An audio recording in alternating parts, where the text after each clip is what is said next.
Tuesday is Election Day.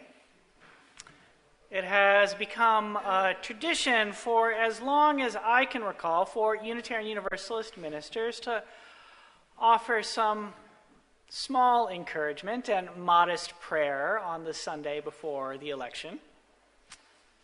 We do hold democratic practice, after all, as a religious value, and it's one we particularly lift up during the presidential election season.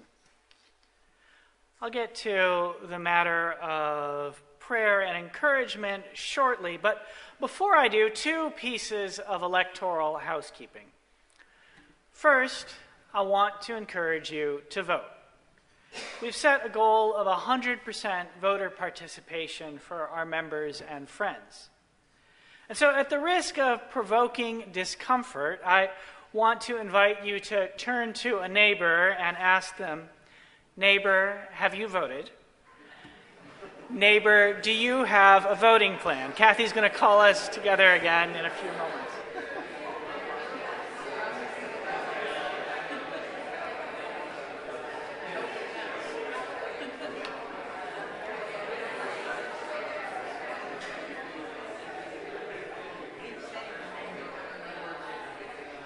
To bring it.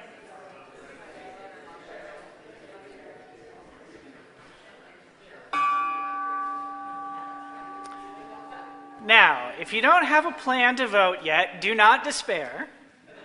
After the service, our voting justice team right there in Channing Hall can help you formulate one for Tuesday. If you need help getting to the polls, or if you don't know where your nearest polling place is, they can give you a hand. And if you're watching online, you can call our office at 713-526-5200 pretty much any time between now and Tuesday and get some information and some connection to help you vote. In the past, I've shared with you Raphael Warnock's perspective on voting. He says a vote is a kind of prayer we have about the kind of world we desire for ourselves and our children. First, Unitarian Universalist wants to make sure that all of our members and friends are empowered to offer up that kind of prayer.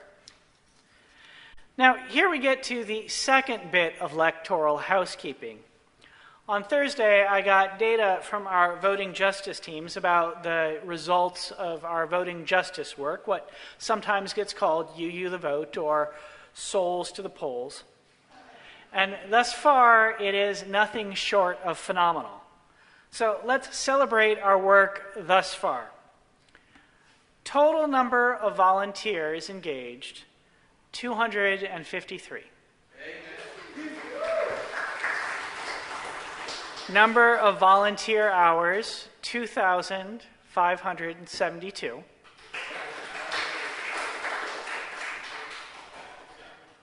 Postcards sent, 9,910. Voter registrations, 956. Number of phone calls placed here in Harris County, 39,072. Number of doors knocked, 1,519. Number of direct voter touches, 31,113.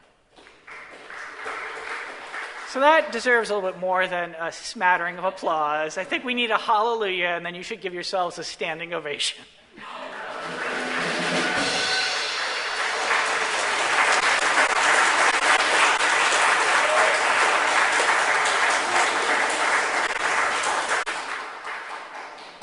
That's the kind of commitment to democracy as a religious practice that can actually help sway an election. I mean, almost 1,000 voter registrations, more than 30,000 voter touches.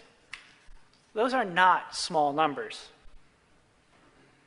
And so maybe after that bit of celebratory statistics, you don't actually need words of encouragement or my modest prayers. You might be hearing a little bit of Kendrick Lamar, We gonna be all right. Do you hear me? Do you feel me? We gonna be all right. I'm not there. I'm not in a celebratory mood. Now, maybe this is because I sometimes get accused of being a doom and gloom preacher. Maybe because it's part of my role to take a cold, hard stare at the world and tell you what I see. And maybe it's simply because we are on a knife's edge. The election could go either way. And no matter who wins, we know we are in for hard times. We know democracy will continue to be under assault. We know the climate catastrophe will continue to gather. We know white supremacist forces will continue to rise in this country and across the globe. The poet W.H. Auden named the era immediately following World War II the Age of Anxiety. In many ways, it was a period not unlike our own. The geopolitical order was shifting. A brutal dictator was in control of Russia. Totalitarianism was a global threat. In the United States, the left was in the crosshairs of a supposedly patriotic but truthfully anti-labor, anti-woman, anti-LGBTQ, and white supremacist right. People without homes, the stateless, sometimes called migrants or refugees, desperately sought safe places to live. Borders were closed. Violence erupted. Everybody was reduced to an anxious status, and even the most prudent became worshipers of chance, Auden wrote. Even the most prudent became worshipers of chance. It's probably not a bad description for the way that some of us, myself included, are trying to calm our anxiety by constantly looking at election forecasts or polling results. Anxiety so often hinges upon the unknown. It peaks because when we become focused on what could happen rather than what is. What is? Well, we can figure out how to adjust to it. We have to. It's here. There's really no other choice. What might be? Well, that's a different matter. The scenarios play out in our minds. They can become all-consuming. Lately, I've been wrapped up in more than just the anxiety of the election or the existential anxiety of our times. Our boys are high school seniors, and so we're in the season of college applications. Friday was the deadline for early decision 1. And well, few things bring out my parental anxieties like college applications. Are their academic profiles sufficient to get them into their first choice schools? What about their second choice schools? Will they even have options? What kind of financial aid will they get? How can anyone even afford college these days? Are they ready to go off on their own? Have we done enough to prepare them? Will they remember to do their laundry? Will they clean the toilets? Will they just leave a pile of dishes rotting in the sink? Do they? Somebody said yes out there. Yes, it is true, probably. Just hope they clean them at least like once a week. After all, do they even know how to feed themselves? Are they ready for adulting? What if this happens or that happens? Or what if? The college application process has not brought with it a lot of sleep for me. But like a lot of other things in the age of anxiety, I have learned to calm myself by embracing 3 lessons. Most things are beyond my control. I've done what I can to prepare, and I can make new plans. Done what I can to prepare. Most things are beyond my control. We can make new plans. Now, I'm going to briefly share how I'm applying these lessons to the task of managing my parental anxiety, and then I'm going to suggest how we as a religious community might apply them to our congregational life. So, first lesson, I've done what I can. We are not perfect parents. I can get too absorbed in my work. I can be impatient. We have our flaws.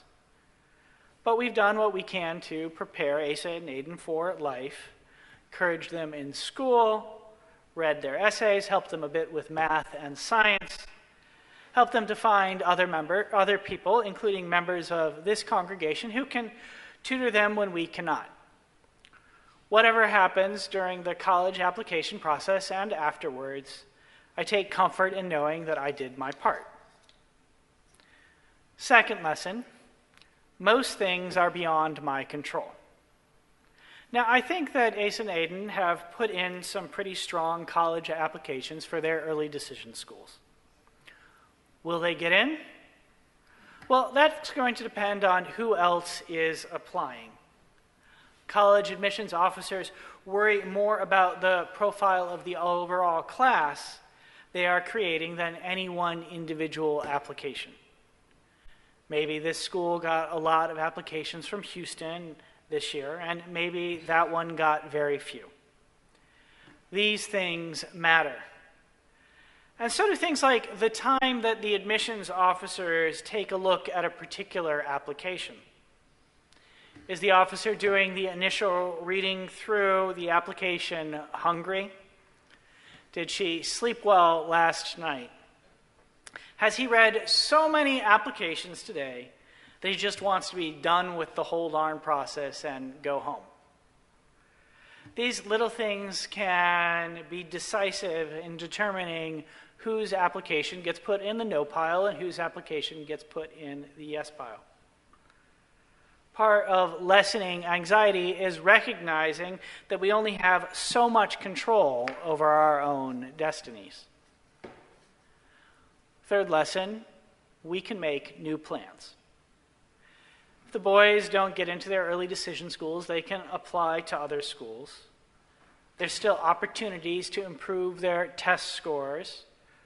Or maybe they can take a gap year and do something like AmeriCorps. There's actually a lot of options when I sit down and think about it. I make myself anxious when I get hung up on a single outcome. They're smart kids. I suspect they will figure it out. Doing what we can, recognizing that things are beyond our control, making new plans. These lessons can be applied broadly during the age of anxiety. As a congregation, we've been engaging in the tumult and the strife of the era through our voting justice ministry. Over 250 volunteers, almost 1,000 voter registrations, more than 30,000 direct voter contacts. Whomever wins on Tuesday, First Unitarian Universalist members and friends should know that we've done what we can. In doing what we can, there's the added bonus that community organizing, collective action, is a bit like working out. The more you go to the gym, the more muscle mass you build, and the more you go out and organize, the better at organizing you get to be, the more organizing muscle we create. Knocking on doors, talking to people, it's not something that comes automatically, it's learned behavior. The more we do it, the better we are at it. And this prepares us for whatever will come after the election. We already know how to mobilize people, and that is going to make a difference.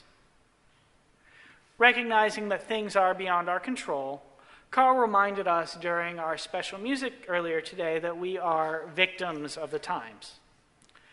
First Unitarian Universalist near heroic voting justice efforts are only going to have so much of an impact on the election. No matter who wins the presidential race, we're still going to live in a state governed by neo-Confederates who favor the politics of cruelty. No matter who wins, the sense of hope that is found in Elizabeth Alexander's inaugural poem for Barack Obama seems permanently out of place.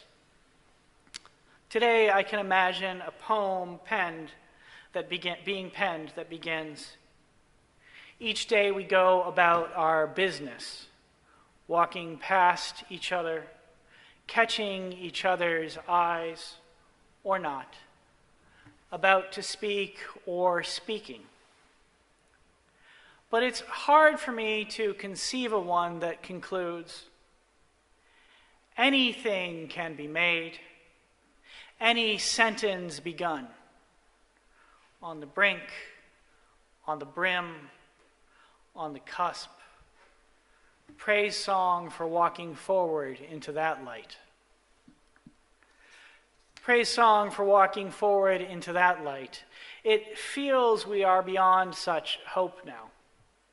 I suspect that we are living permanently in the state that Thomas McGrath named in his poem, "The end of the world in which we live forever." On one side of the ballot lies what the philosopher John Clarke has named the party of denial. On the other side is what he terms the party of disavowal. The party of denial, this political grouping denies the reality of the climate catastrophe. They claim it's the result of natural forces. Some even state that events like Hurricane Milton have been caused by weather manipulation on the part of the federal government with the goal of suppressing the votes of voters who support one of the candidates. The denial, of course, does not just stop there. It continues with their denial of their advocacy of white supremacy, the denial that the rallies they hold evoke the 1930s, that their rhetoric echoes the Nazis, that their calls to shoot political opponents are calls for political violence. They tell us that all of this is being taken out of context. The party of disavowal, well, they refuse to admit their responsibility for fostering the climate that's created the current mess. Their climate policies have been woefully enacted, and when they've had the power to legislate, they've come too little and they've been too late to stop the coming catastrophe. If we end up with a neo-Confederate in the White House, and please see me after the service as to why I don't like the word fascist, then Attorney General Merrick Garland will be greatly to blame. He refused to prosecute the instigator of January 6th for the first full year that he was in office. He didn't want to appear partisan. The party of denial, the party of disavowal, I doubt we can change either of them. I'm skeptical that we can escape being victims of the times. But at the same time, I have faith that we can adjust no matter who wins on Tuesday. So as we move towards the close, let me suggest 3 ways to pivot whatever the outcome. They might help you live beyond hope and manage your anxiety. They've helped me manage mine. They're spirituality, solidarity, and salvaging. Spirituality, First Unitarian Universalist, is a religious community. Our spiritual practices, individual and collective, can help us ground ourselves and adapt. In the coming days, you might even try reciting a portion of Reinhold Niebuhr's famous Serenity Prayer. Grant me the serenity to accept the things I cannot change, courage to change the things I can, and the wisdom to know the difference. You might take refuge in an existing spiritual practice or explore a new one. Our resident yoga teacher, Vince, is holding a special yoga class here on Tuesday evening at 7 p.m. for anyone who needs to get out of their head, to pause the anxiety and into their body on election night. The day after the election, we're opening our campus for coffee and fellowship in the morning and holding a special vigil for democracy in the evening. We'll have song, silence, reading, and candlelight. We might well have a visit from the Spirit and leave feeling a little bit more whole. Solidarity. If you're here this morning or joining us online, know that you do not have to go through what's going to come alone. When we join together in community, we have a better chance of surviving and even thriving. In a forest, it's well known that trees that entwine their roots together do better than those that grow on their own. Our networks make us stronger. No matter what happens, we can work to expand, to grow, to strengthen them. Salvaging, leaning into and lifting up the best parts of our religious tradition can give life and promote love. For it is love, as the Unitarian Universalist theologian Rebecca Parker has said, that builds communities of inclusiveness and friendship that break the barriers of oppressive social norms. Love is the only force strong enough to counter violence. Violence separates. Love binds together. Love creates and sustains communities of resistance. Few people survive brutal regimes alone. As scholars of the Holocaust have repeatedly argued, the more isolated an individual was during that time, the less likely it was that they were to remain alive. Survivors had more connections, more friends, more relationships than those who did not. Love has the power to create community where isolation is vanquished.